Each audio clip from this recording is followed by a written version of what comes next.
मंडळी नमस्कार, मी विजय दंगेकर आणि आपण पाहतात लोणारी टाइम्स, आवाज महाराष्ट्राच्या जनतेसाठी। खरं तर एमएससीबीचा भोंगळ कारभार म्हणावा लागेल, कारण लाईटचं ज्यावेळेस काम चालू होतं, नागरिकांना त्या भागामध्ये प्रकाश द्यायचा असेल, लाईट द्यायची असेल तर त्या ठिकाणी पोल उभा केले जातात।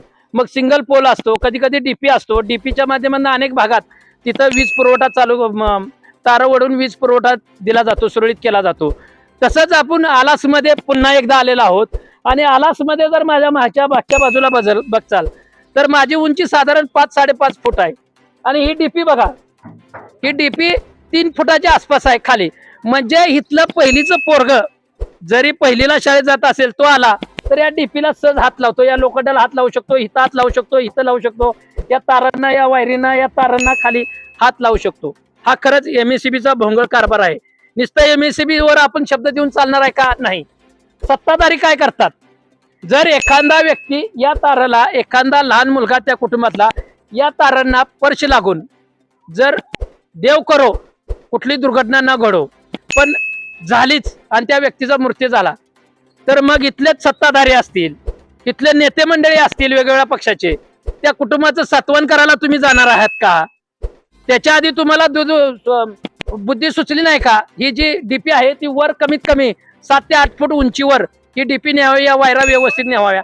ही वायर जर कुरतडली किंवा कुणी जरी जाणून बुजून कट केली आणि तार मोकळी सोडली तर एखादा लहान मुलगा आला किंवा वयस्कर माणूस आला तर किती नुकसान होऊ शकतं त्याच्या जीवाचं। या संदर्भात सध्या बोलण्यासाठी सचिन शिंदे आपल्या बरोबर आहेत, आपण त्यांच्याशी बोलूया। ही जी डीपी आहे, या डीपी बद्दल तुम्ही कधी तक्रार केलता का? भरपूर वेळा तक्रार केली होती आणि त्यांना सांगून मी स्वतः त्यांना आणून दाखवलं देखील की असा कारभार असं झालं आहे। त्यांनी म्हटले ठीक आहे, आपण तुम्ही अर्ज करा किंवा आमदार बंडातून त्यांच्यातून तो डीपी हा काढता येतो, तुम्ही तसा अर्ज करा। मी तो देखील प्रयत्न केला, त्यांना वारंवार सांगण्याचा प्रयत्न केला। इथले वायरमॅन त्यांना पण दाखवलं मी की डीपी आपण वर बसवूया, वाटलं आम्ही सगळेजण इथे ग्रामस्थांवर सगळेजण तुम्हाला मदत करतो असं बोललो, तरी पण त्यांनी करूया म्हटले, परंतु असं काही केलं नाही। कोण म्हणले? वायरमॅन स्वतः। वायरमॅन ग्रामपंचायत वाले काय म्हणते? ग्रामपंचायत म्हणतात की मी एमएससीबी कडे तक्रार करा। एमएससीबी कडे गेल्यावर हो, तक्रार केलं, त्यांनी म्हटले करूया म्हटले, मग ते विषय त्यांनी किती महिने, किती वर्ष झाले? आता ह्या गोष्टीला 10 ते 12 वर्ष झाली या गोष्टीला। तरी पण इथंच आहे, तरी पण इच्छा आहे। आणि दुसरी गोष्ट काय माहितीये का, तर हे कनेक्शन पाठीमागचं आहे, तुम्ही बघा बघितलं इथं आहे आणि इथं हे डीपी जर चालू आणि बंद करण्याचं ही पोल आहे काय? ते लहान मुलं काय करतात माहितीये का, हा, ही वडतात, ते खाली वडतात। होय, लहान मुलं ते जे वायरमॅन करून जातात, हा, हे वायरमॅन काय केला, ते लहान मुलं काय करतात, आपण तसं करूया काय, मग ते भरपूर वेळा त्यांनी वडण्याचा प्रयत्न केला। आता मी असतोय, मग घर समाज समोर आहे, मी बऱ्याच वेळा त्या मुलांना हाकलून दिले मी की अशा प्रकारे हे प्रकार, हा जो प्रकार आहे ते देखील त्यांना मी सांगितलं की लहान मुलं असं करायला लागलेत, तुम्ही त्याच्यावर काहीतरी निर्बंध घाला किंवा काहीतरी हे इथून शिफ्ट करा किंवा हे सगळं उचलून वर ठेवा, असं मी त्यांना भरपूर वेळा सांगितले, तर अजून देखील त्यांनी काही लक्ष देत नाही त्यामध्ये। बघा, या ठिकाणी अनेक काही महिला आहेत, त्यांनी सांगितले की आमची 2 मुलं इथं धरत होती, ही जी आहे ना ही बंद चालू करायचं आहे। ही सगळ्यांना माहित आहे, एमएससीबीला माहित आहे, सगळ्यांना माहित आहे किती माणसाच्या जीवाशी खेळ करायचा। आधीच्या बातमीत सांगितलं इथं आरोग्याचा पूर्णपणे बोजारा उठलेला आहे, 3-13 आणि काय म्हणतात ना 3 तिरकोट 9 इस्कोट, तशी अवस्था इथं स्वच्छतेची आहे। आरोग्याशी खेळतात इथले ग्रामपंचायत सदस्य असतील या भागातले किंवा सरपंच, उपसरपंच, त्याचबरोबर ग्रामसेवक असतील। आता मी यांची नावं घेतोय म्हणजे यांच्या नाकाला मिरच्या बी झोपणार आहेत भविष्यामध्ये, का तर आमची नावं घेतला, आमचं नाव बदनाम केला। बदनाम केलंच नाही आम्ही तुमचं नाव, कारण का जी घटना घडलेली आहे, जी परिस्थिती आहे ती मांडायचं आम्ही काम केलंय।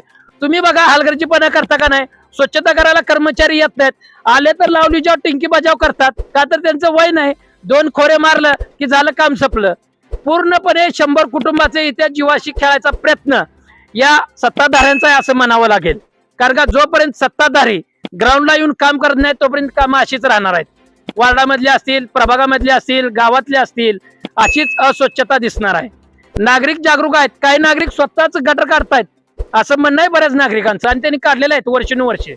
मग ग्रामपंचायत स्वच्छतेचा 14 वित्त आयोगात फंड घेत नाहीत का राज्य सरकार? कोण इथल्या आमदार फंडातनं काय कामं नक्की होतात? नुसता रस्ता एकच होतोय का काम? स्वच्छतेवर भर नाही का आमदार फंडातनं येणाऱ्या निधीतून? हा प्रश्न सुद्धा या निमित्ताने उपस्थित राहतो। विजय दंगेकर, लोणारी टाइम्स, आलास। आमच्या चॅनलला सबस्क्राईब करा, लाईक करा, शेअर करा व बेल आयकॉनला क्लिक करा।